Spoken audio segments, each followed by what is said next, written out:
Hello guys, आपका स्वागत है मेरे यूट्यूब चैनल गरिमा हिंदी एजुकेशन में। आज हम उत्तर प्रदेश पुलिस परीक्षा 2020 में पूछे गए हिंदी के महत्वपूर्ण प्रश्नों को व्याख्या के साथ हल कराएंगे। आज का जो पहला क्वेश्चन है वो है, नंददास इनमें से किस ग्रंथ के लेखक हैं? भाव विलास, ललित ललाम, रसमंजरी या छत्रसाल दशक। तो देखिए, नंददास इनमें से किस ग्रंथ के लेखक हैं? तो नंददास ने जो ग्रंथ लिखा था उसका नाम है रसमंजरी। क्या नाम है? रसमंजरी। नंददास जो थे ये अष्टछाप कवियों में से एक थे। अष्टछाप कवियों में सूरदास के बाद नंददास का ही नाम प्रसिद्ध है। तो राइट आंसर क्या होगा? Option number 3। अब ये जान लीजिए कि भाव विलास किसने लिखा है। तो भाव विलास को लिखे हैं देव। किसने लिखा है? देव। ललित ललाम किसने लिखा है? तो इसको लिखे हैं मतीराम। कौन लिखा है? मतीराम। उसी प्रकार छत्रसाल दशक को लिखने वाले हैं भूषण। कौन है? भूषण। तो राइट आंसर क्या हुआ? Option number 3। अगला क्वेश्चन है, त्रिलोचन शास्त्री को हिंदी अकादमी का सलाका सम्मान कब प्रदान किया गया? सन 1987 से 88, सन 1989 से 90, सन 1991 से 92, सन 1993 से 94। तो देखिए, त्रिलोचन शास्त्री को हिंदी अकादमी का सलाका सम्मान 1989 से 90 के बीच में दिया गया था। त्रिलोचन शास्त्री को एक बार साहित्य अकादमी पुरस्कार से भी सम्मानित किया गया था। कब? 1982 में। कब? 1982 में। अगला क्वेश्चन है, निम्नलिखित में से किस वाक्य में अकर्मक क्रिया का प्रयोग हुआ है? मैं सोता हूं, मैं पाता हूं, उसने पीटा, उसने खाई। तो देखिए, अकर्मक क्रिया कौन सी है? तो अकर्मक क्रिया जो है वो कौन सा है? अकर्मक क्रिया है ऑप्शन नंबर 1, मैं सोता हूं। इसमें अकर्मक क्रिया का प्रयोग हुआ है। अकर्मक क्रिया किसे कहते हैं? तो जिस क्रिया के व्यापार का फल कर्ता पर पड़ता है उसे अकर्मक क्रिया कहते हैं। तो option number 1 is right answer. अगला क्वेश्चन है, माँ की बहन संबंध को बताने वाला एक सार्थक शब्द कौन सा है? चाची, मौसी, दादी, नानी। तो देखिए, माँ की बहन का जो सटीक संबंध है वो क्या होता है? मौसी। माँ की बहन को हम क्या कहते हैं? मौसी। तो राइट आंसर क्या होगा? Option number 2। अगला क्वेश्चन है, रस से भरा विग्रह का सामासिक पद इनमें से कौन सा है? रसीली, रसायन, रसपूरा या रस भरा। तो देखिए, रस से भरा ये जो विग्रह है इसका सामासिक पद क्या होगा? तो सामासिक पद होगा रस भरा। क्या होगा? रस भरा। ऑप्शन नंबर क्या हो जाएगा? 4 इज राइट आंसर। इसमें कौन सा सामासिक पद है? तो वो है रस भरा। ऑप्शन नंबर 4 क्या हो जाएगा? करेक्ट हो जाएगा। अगला क्वेश्चन है, निम्नलिखित में से समुदायवाचक विशेषण कौन सा है? प्रत्येक, दूना, 3 या चारों। तो देखिए, कौन सा समुदायवाचक विशेषण है? तो वो है चारों। चारों में जो है वो क्या है? समुदाय को संबोधित कर रहा है। तो राइट आंसर क्या होगा? Option number 4। अगला क्वेश्चन है, बहुत बढ़ा चढ़ाकर कही गई उक्ति वाक्यांश के लिए एक शब्द क्या होगा? तो देखिए, बहुत बढ़ा चढ़ाकर कही गई उक्ति के लिए एक शब्द होगा अतिशयोक्ति। क्या होगा? अतिशयोक्ति। तो ऑप्शन नंबर 4 क्या हो जाएगा? करेक्ट हो जाएगा। भूमिका किसे कहते हैं? तो देखिए, पुस्तक के प्रारंभ में लेखक का जो वक्तव्य रहता है उसी को हम क्या कहते हैं? भूमिका कहते हैं। अवैतनिक किसे कहते हैं? तो वेतन न लेने वाले को क्या कहते हैं? अवैतनिक। यानी कि जो कार्य भी करे और वेतन न ले उसे कहते हैं अवैतनिक। प्रष्टव्य किसे कहते हैं? तो प्रश्नव्य देखिए, प्रश्न के रूप में पूछे जाने योग्य जो होता है उसे क्या कहते हैं? प्रश्नव्य कहते हैं।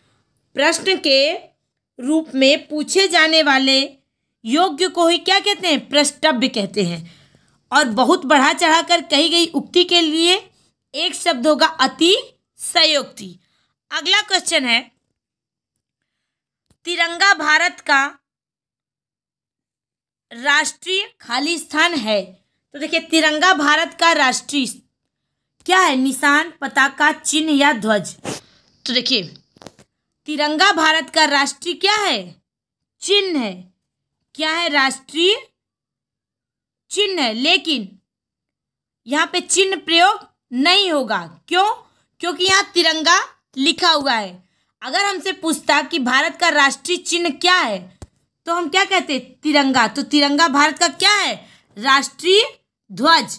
इसी प्रकार के क्वेश्चन में हमसे गलतियां हो जाती हैं, उसी चीज को हमें क्या करना है? ध्यान देना है। तिरंगा भारत का राष्ट्रीय क्या है?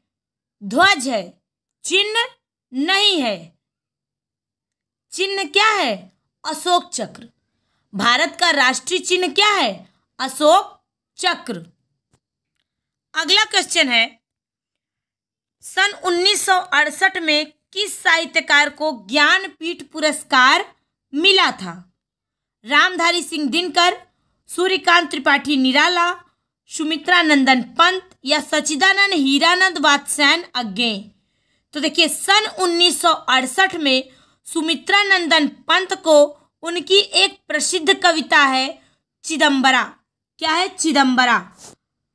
उसी के लिए ज्ञानपीठ पुरस्कार से सम्मानित किया गया था। तो राइट आंसर क्या होगा? Option number 3। अगला क्वेश्चन है, इनमें से कौन सा माल गोदाम शब्द का समास विग्रह रूप है? माल से गोदाम, माल बनाने के लिए गोदाम, माल के लिए गोदाम और माल और गोदाम। तो देखिए, इनमें से माल गोदाम के लिए कौन सा हो जाएगा? तो माल गोदाम के लिए क्या होगा? माल गोदाम के लिए क्या होगा? तो माल गोदाम के लिए जो सही होगा वो होगा माल के लिए गोदाम। क्या होगा? माल के लिए गोदाम। Option number 3 is right answer. इसमें कौन सा समास है? तो इसमें तत्पुरुष संप्रदान समास है। क्या है? तत्पुरुष संप्रदान समास है। Option number 3 is right answer. अगला क्वेश्चन है, निम्नलिखित में से शुद्ध वाक्य का चयन कीजिए। वह छत पर नीचे को गिर पड़ा। ये गलत है। वह छत से नीचे गिर पड़ा, तो ये क्या है? आगे देख लेते हैं। वह छत से नीचे को गिर पड़ा, ये भी गलत है। वह छत पर नीचे गिर पड़ा, ये भी गलत है। तो राइट आंसर क्या हुआ? ऑप्शन नंबर 2, वह छत से नीचे गिर पड़ा। अगर इसमें पूछे कि इसमें कौन सा कारक है, वह छत से गिर पड़ा, इसमें कौन सा कारक है? तो अपादान कारक है। क्या है? अपादान कारक है। तो राइट आंसर क्या होगा? Option number 2। अगला क्वेश्चन है, लोकोक्ति और उनके सही अर्थ देने वाले जोड़े को मिलाइए।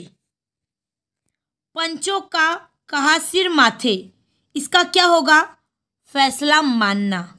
इसका क्या होगा? फैसला मानना। हमारी बिल्ली हमी से म्याऊं, इसका क्या होगा?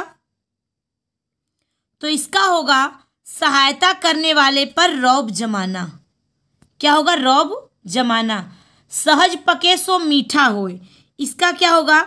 समय पर ही काम पूरा होता है। और बीती ताही विसार दे आगे की सुध ले, इसका होगा बीती बातें भूल कर भविष्य की सोचे।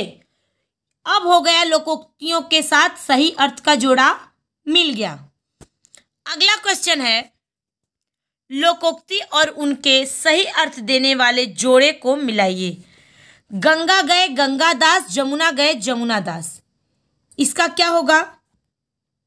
तो देखिए, गंगा गए गंगादास, जमुना गए जमुनादास, इसका क्या होगा? तो इसका हो जाएगा सिद्धांतहीन व्यक्ति। क्या होगा? सिद्धांतहीन व्यक्ति। खिसियानी बिल्ली खंभा नोचे, इसका क्या होगा?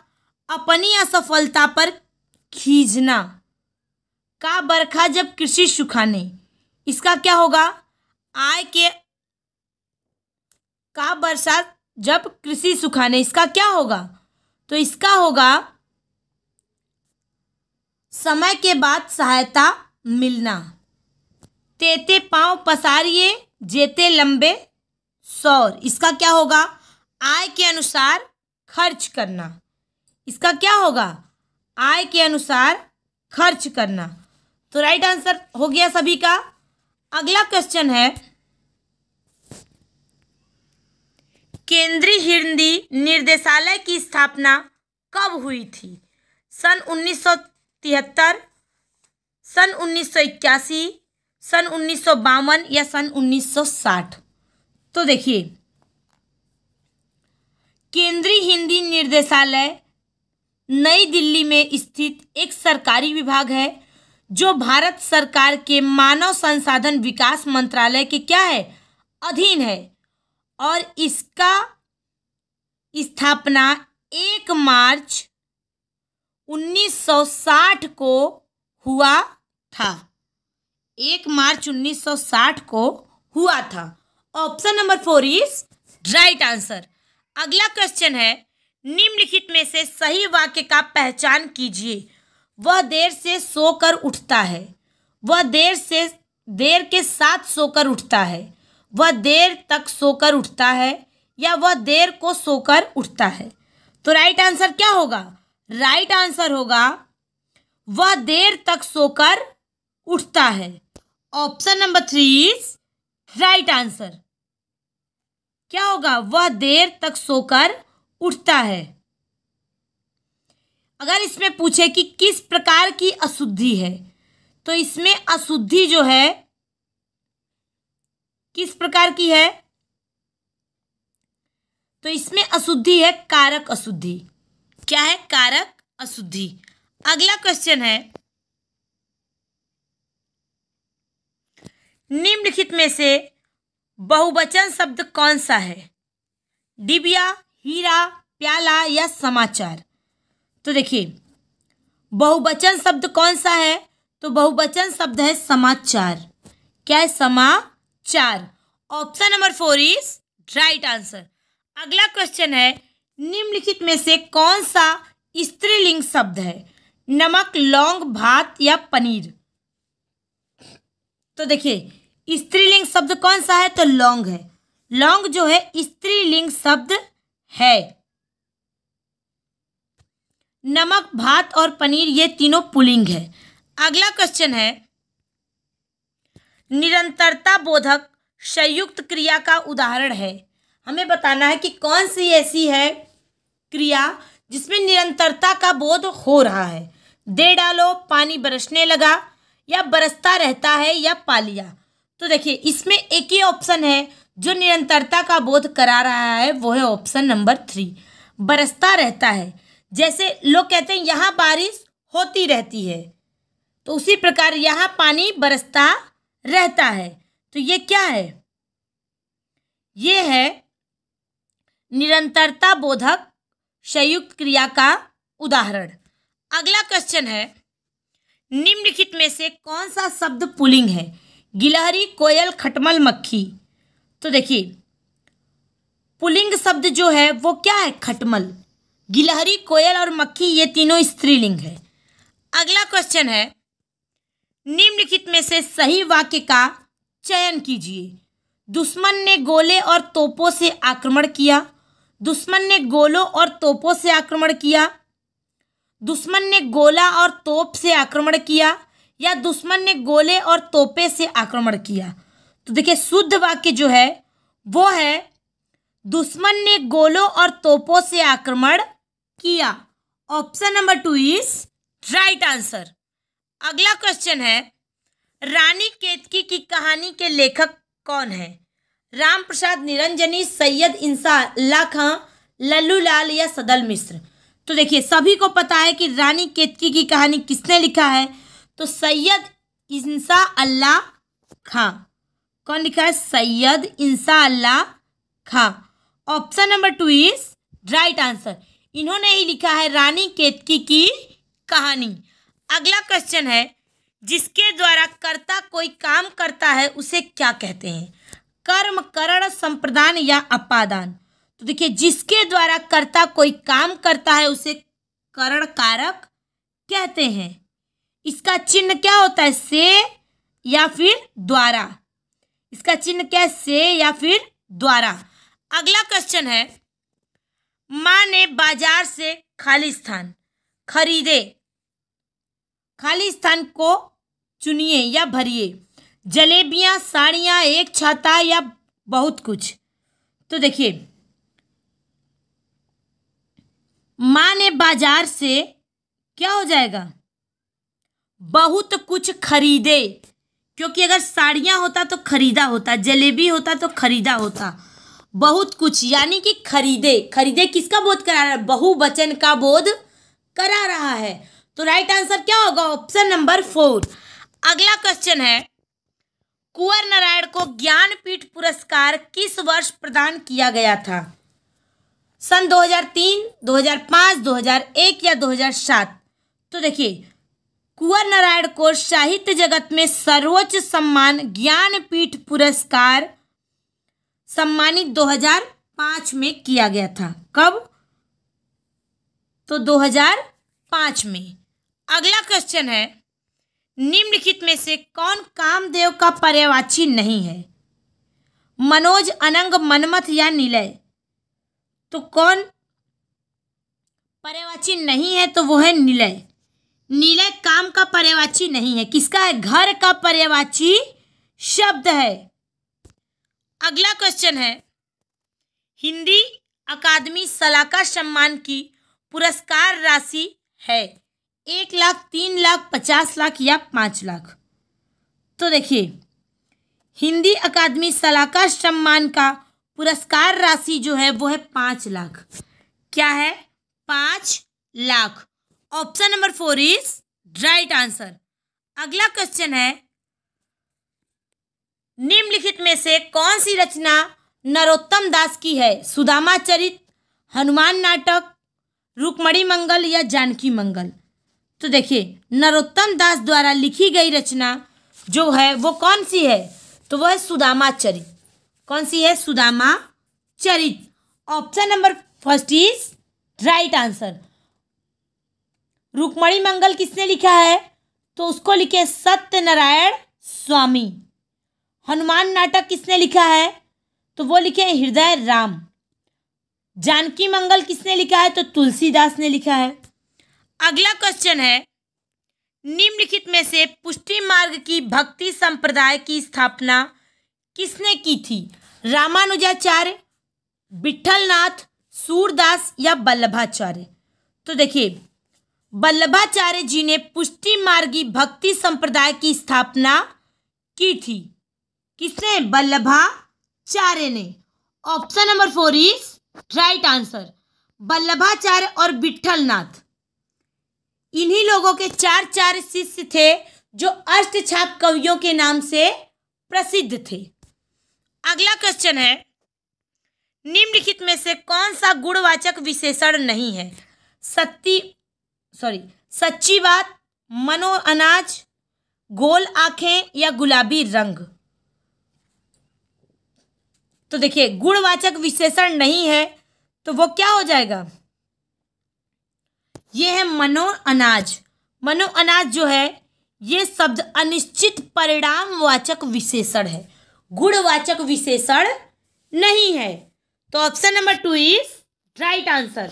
सच्ची बात, गोल आंखें, गुलाबी रंग, ये सब क्या है? गुणवाचक विशेषण है।